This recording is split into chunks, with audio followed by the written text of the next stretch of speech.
울산에서 딱 1년 동안 식당 4,000곳이 폐업했습니다.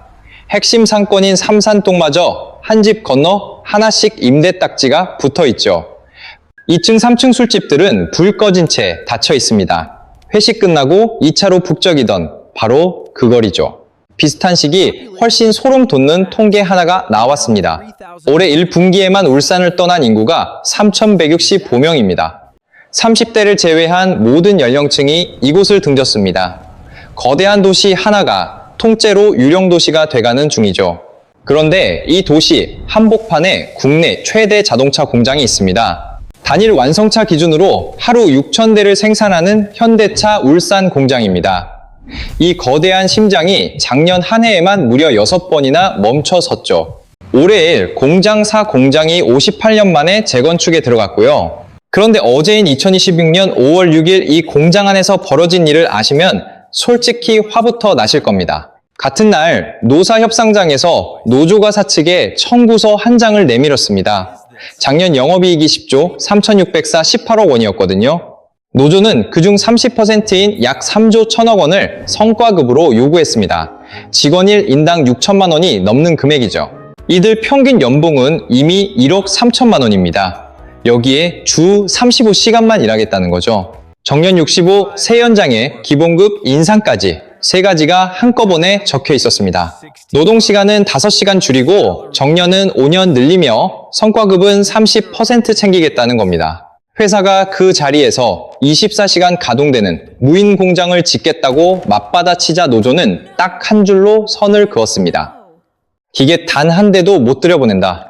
지금 다들 머릿속에 비슷한 문장 하나가 떠오르실 겁니다. 욕심이 정말 끝이 없구나. 저 역시 똑같이 생각했습니다. 하지만 여기서 잠깐 한 가지만 짚고 넘어가시죠. 사측도 가만히 당하고만 있진 않았습니다. DF247이라는 24시간 무인 공장 계획을 통해 7만 명 고용 창출을 약속하며 노조 측에 정식으로 협의를 요청했거든요. 그런데 노조는 그 제안을 단칼에 거절했습니다. 7만 명의 일자리인데 대체 왜 거부했을까요? 그 황당한 결정이 내려지던 같은 시각 한국 밖의 자동차 산업은 완전히 다른 세상으로 달려가고 있었습니다. 중국 샤오미 공장에서는 사람 없이 76초마다 차를 한 대씩 찍어내고 정의선 회장은 미국 메타 플랜트에 38조 원을 쏟아부었습니다. 한국 신공장에는 17분의 1인 2조 원만 투자했습니다. 오늘은 이 기막힌 내부 상황을 5가지 시선으로 낱낱이 파헤쳐 보겠습니다. 영상 끝에는 이 협상의 청구서가 결국 누구에게 날아가는지, 작년에 증발해버린 청년 일자리 17만 5천 개가 어디로 갔는지 보여드립니다. 결코 남의 집 노사 갈등 이야기가 아닙니다. 우리 자녀와 손주 세대까지 고스란히 떠안아야 할 현실입니다. 앞서 말씀드린 1억 3천만 원, 도대체 누가 얼마나 챙겨가는지 구체적인 통계부터 까보겠습니다. 2024년 기준 현대차 직원들의 평균 연봉은 1억 3천만 원에서 1억 3,100만 원 사이를 오갑니다. 임원만 쏙 빼고 부장, 차장, 과장, 사원, 생산직까지 전부 합친 평균값입니다. 진짜 소름 돋는 건 신입 생산직 연봉조차 1억 원에 육박한다는 사실입니다. 온라인에서 킹산직이라 불리는 바로 그 철밥통이죠. 작년 기본급의 성과급 500%, 1,800만 원 별도 수당까지 다 쓸어 담아서 신입 직원이 1억 가까이 챙겨갔습니다. 여기서 머릿속으로 조용히 한번 비교해 보실 게 있습니다. 똑같이 차를 만드는 일본 도요타를 볼까요? 도요타 직원들의 평균 연봉은 9천만 원대입니다. 현대차보다 4천만 원이나 덜 받죠. 그런데 도요타 노조는 64년 동안 단 한 번도 파업하지 않았습니다. 64년이 대체 어떤 세월이냐고요?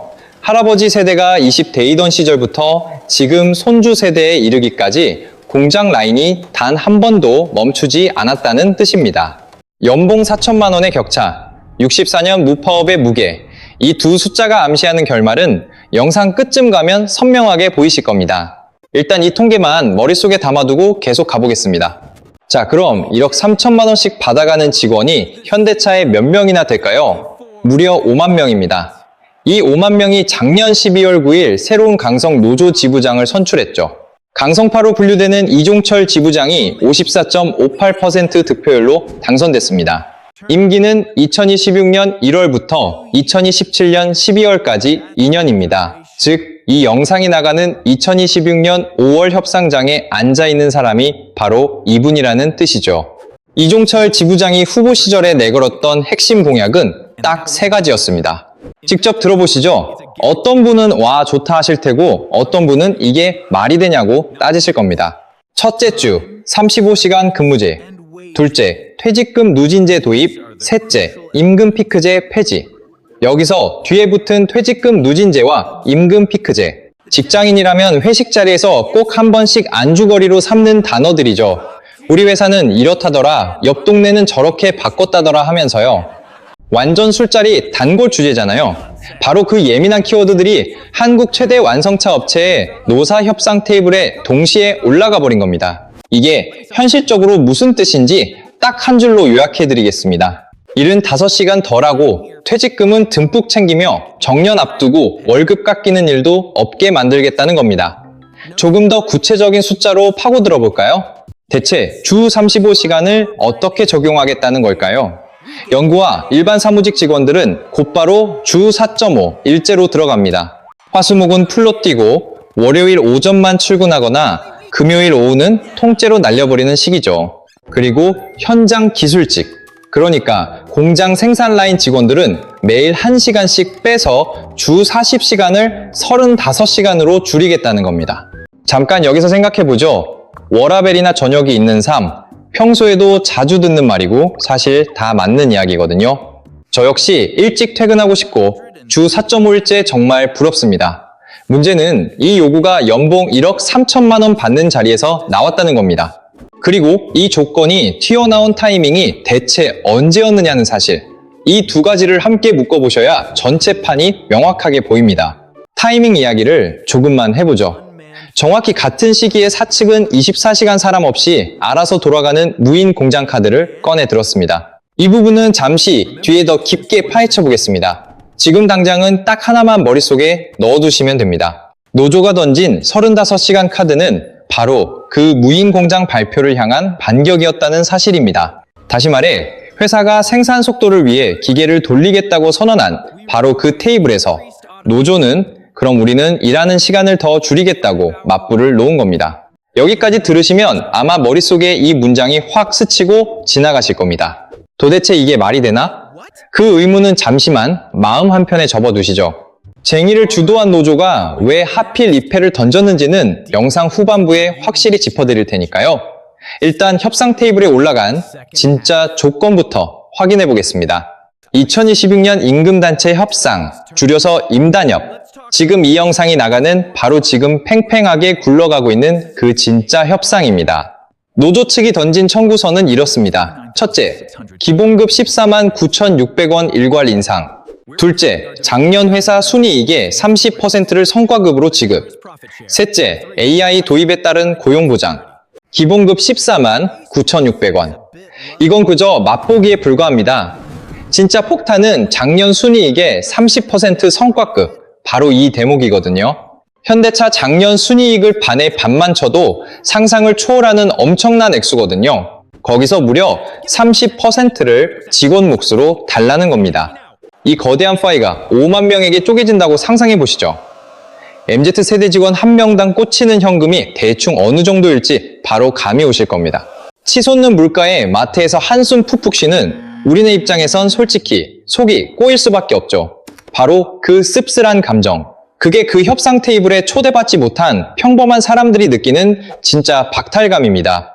연봉 1억 3천만 원도 모자라 75시간 줄이고 순이익 30%까지 챙기겠다. 이 엄청난 청구서가 오가는 바로 그 순간에도 동네 식당 사장님은 밤 12시까지 간판불을 켜둔 채 손님 1명을 더 기다립니다. 똑같은 시간에 취업 준비하는 청년은 이력서를 30곳 넘게 돌리고도 여전히 백수신세인 거고요. 뉴스에서 툭하면 귀족 노조라고 때리는 그분들 이야기, 커뮤니티 댓글창에 분노로 도배되는 그 텍스트들이 도대체 어떤 상대적 박탈감에서 터져 나오는지 충분히 납득은 됩니다. 1억 3천만 원 받고 35시간 일하겠다는 그 패.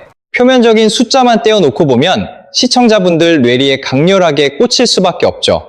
하지만 여기서 반드시 하나 짚고 넘어가야 합니다. 배부른 소리 하네 하며 여기서 영상을 꺼버리시면 잠시 뒤에 드러날 거대한 산업 지각 변동의 절반을 통째로 놓치게 됩니다. 왜냐하면 연봉 1억 3천만 원, 35시간 14만 9,600원, 순이익 30%라는 화려한 숫자 뒤에는요, 왜 하필 지금 노조가 이 카드를 던졌고 사측은 왜 정반대로 맞받아쳤는지, 그리고 그 치열한 순간 한국 바깥의 글로벌 시장은 어떻게 요동치고 있었는지, 이 세 가지 퍼즐이 하나로 맞물려 있거든요. 자, 깔끔하게 정리해보죠. 1억 3천만 원을 받는 5만 명의 직원들, 글로벌 경쟁사 도요타보다 4천만 원을 더 받으면서 64년 무파업을 지킨 회사 옆에서 주 35시간만 일하겠다는 선언, 순이익 30%를 뜯어내겠다는 패. 바로 이 파격적인 요구안이 여러분이 영상 초반에 꼭 쥐고 가셔야 할 노조 쪽 큰 그림입니다. 하지만 사측도 당하고만 있진 않았죠. 노조가 35시간을 외치던 바로 그날, 회사는 완전히 정반대 방향의 카드를 테이블에 던졌습니다. 그게 바로 회사가 당일 노조에 기습적으로 날린 통보문 딱 한 장이었습니다. 남양연구소 본사와 ICT, 그리고 R&D 본부 핵심 연구원들에게 꽂힌 메시지였죠. 지금까지 쭉 가능했던 재택근무를 내년 1월 1일부터는 일주일에 딱 한 번으로 칼질하겠다는 내용이었습니다. 겉보기엔 별일 아닌 것처럼 느껴집니다. 재택 하루 빼겠다. 회사 경영상 그럴 수도 있지 생각하기 쉽습니다. 하지만 노조 입장에선 절대 순순히 물러설 수 없는 뇌관을 건드린 겁니다.